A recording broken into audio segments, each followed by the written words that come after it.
Hello, everybody. Welcome back to the Blockchain and Beyond podcast. As always, I'm your host, Farzan. On today's episode, we're going to be discussing the application of blockchains in the setting of voting and elections.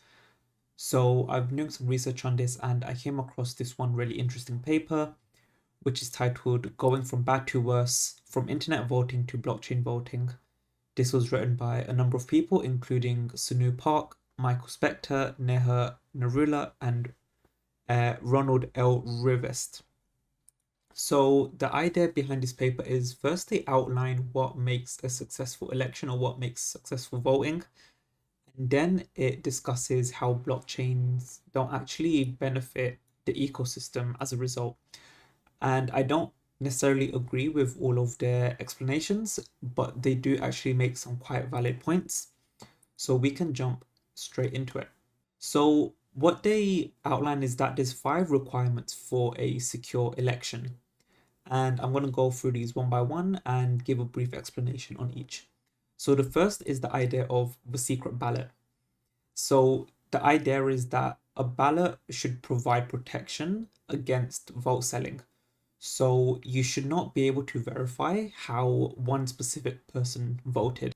So, for example, I don't know how my neighbor voted, my neighbor doesn't know how I voted, and so on and so forth.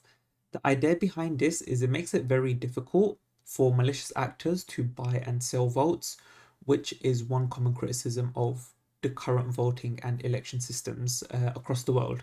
So, in most countries where we use paper ballots, in most countries, or at least in the UK, you go into a booth with no one around you, you're given a piece of paper, and you mark which person you would like to vote for, and you put that paper in a locked box.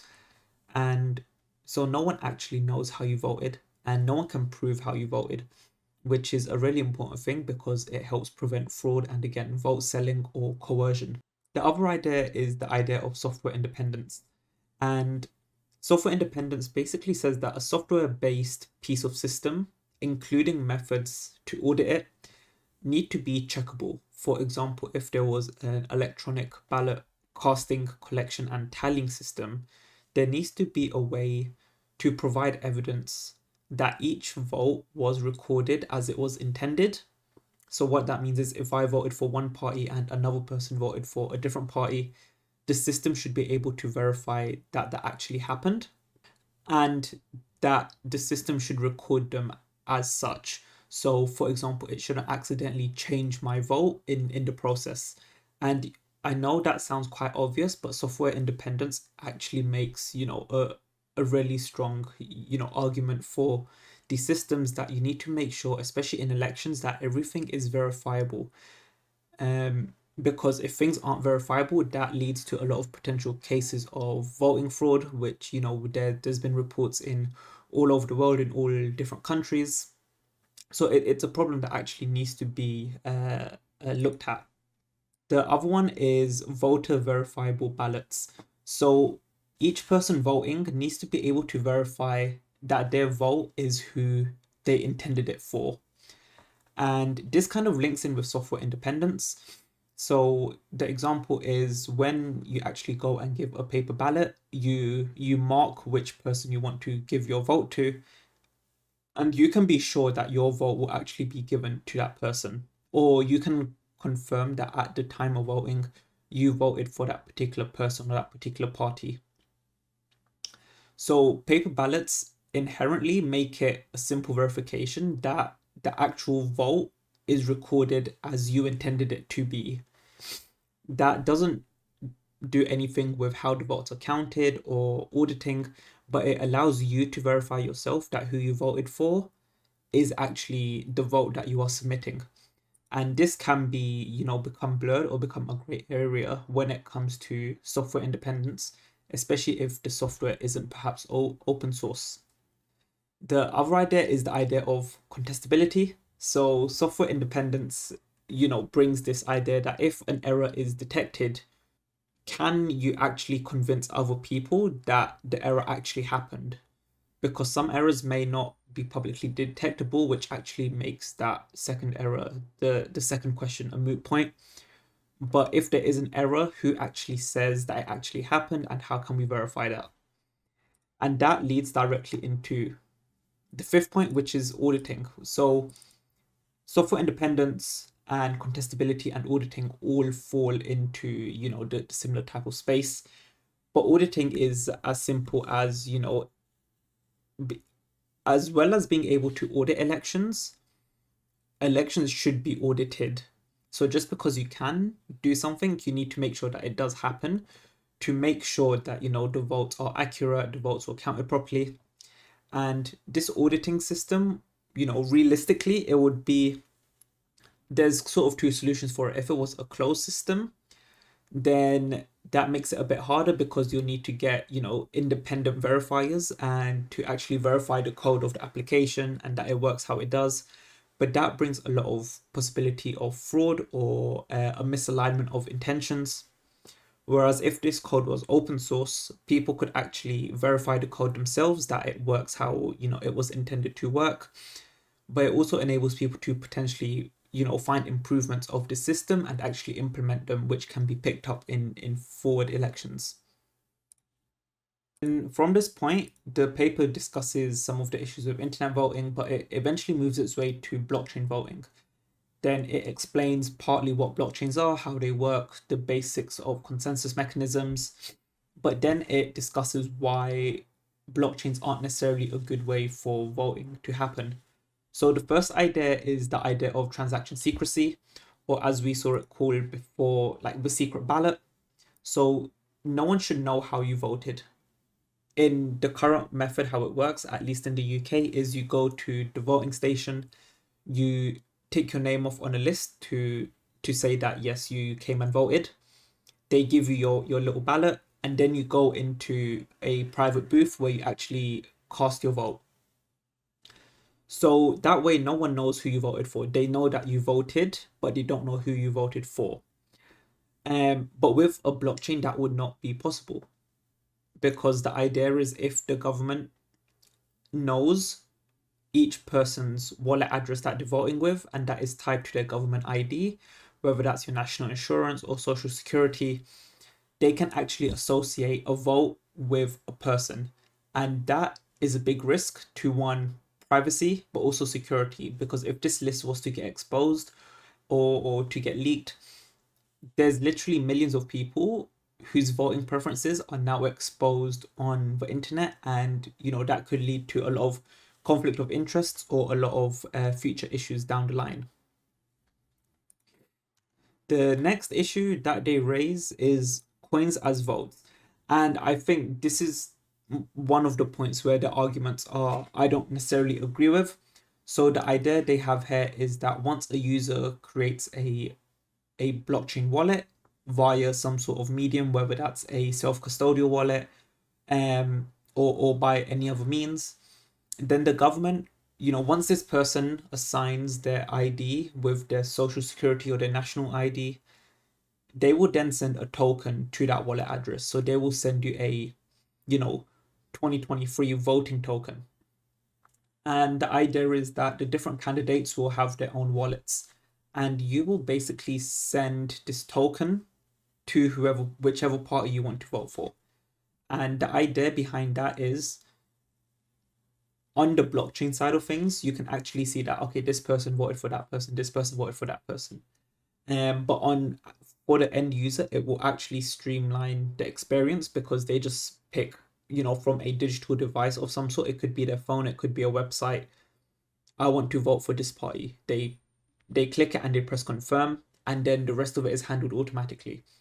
This could include seeding the wallets with some cryptocurrency to fund the transaction fees or the gas fees, which is something that obviously needs to happen. But yeah, so it makes things, a lot more verifiable. But then they also raise the points of one, permission blockchains. So permission blockchains would theoretically solve the first two issues we talked about. But it would make it a lot more difficult in some senses, because then the system is more likely to be less auditable.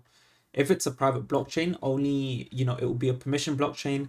Only certain, node operators will actually be able to operate the software and, run the voting blockchain, as they will call it, which makes it very hard to audit. And yeah, so it kind of removes the point of, the five incentives or the requirements that they talk about. But then they mention zero knowledge proofs, which is another interesting subject. So, perhaps using zero knowledge proofs, it wouldn't necessarily expose the person's vote, but perhaps it could, allow you to prove that you did vote. So using something like Zcash, which is what they actually talk about. So they mention zero cash and its subsequent implementation in the currency Zcash, which means it does not reveal amounts, senders, or receivers. Despite this, these transactions are still publicly verifiable, much like public blockchain transactions. So this could mean that you could vote and no one knows who you voted for. You can verify that you did vote. There'll be a way for you to prove that yes, I did indeed send a vote, but there wouldn't be a way for you to prove who you necessarily voted for apart from knowing yourself. So apart from yourself, if you check the wallet history or the blockchain history, you will be able to see that yes, I did vote for this person. But if someone else was to check it, they could not verify who you voted for. So that brings in the idea of the secret ballot, or voter confidentiality or voter secrecy. So those are the main points that they talk about. So to kind of wrap it up, and how blockchain interacts with the five requirements.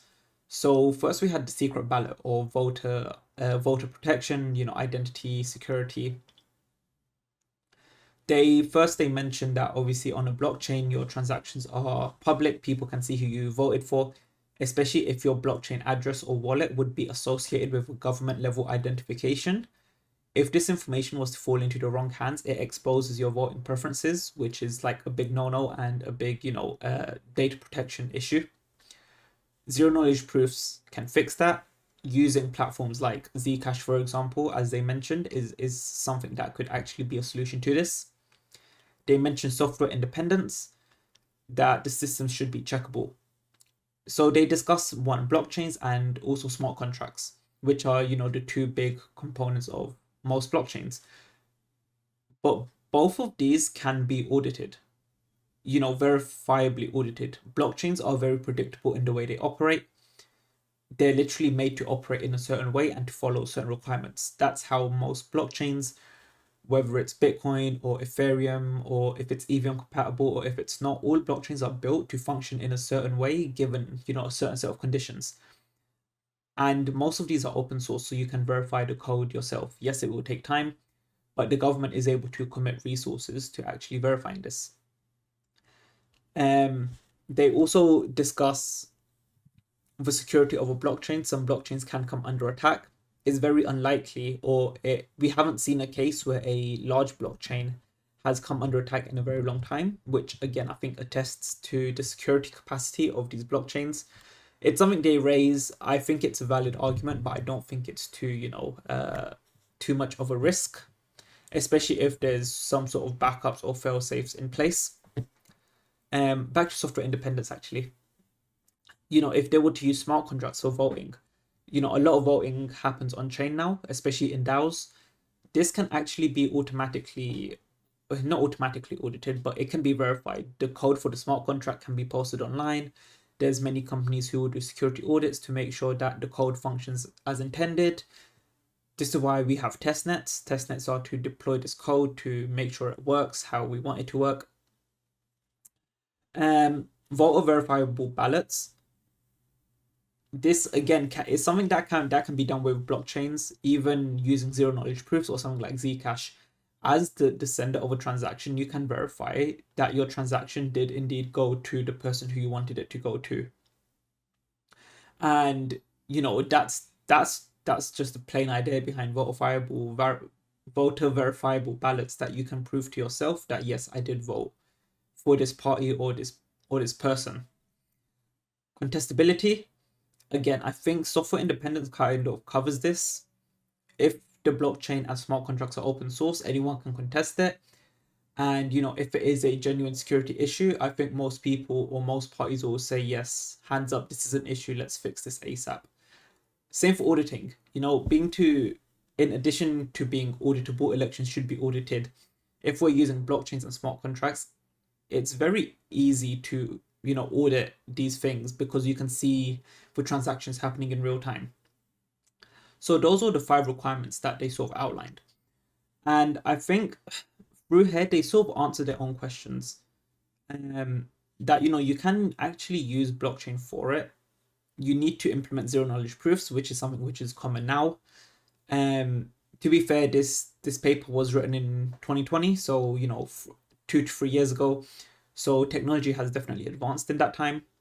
They discuss a lot about that blockchain adds levels of complexity, which I guess is true, but there's also complexity in the current voting system.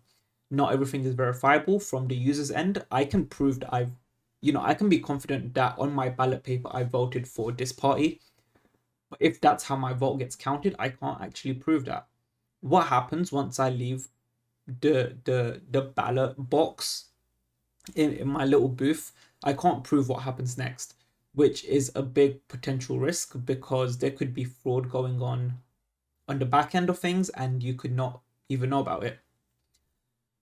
So I think there's definitely a lot of risks in the current system, especially with physical voting. I think yes, there are some potential discussions to be had as to if voting and elections could happen on the blockchain. I think they could. I think it would take a bit more work and a bit more convincing of government level agencies to actually adopt this.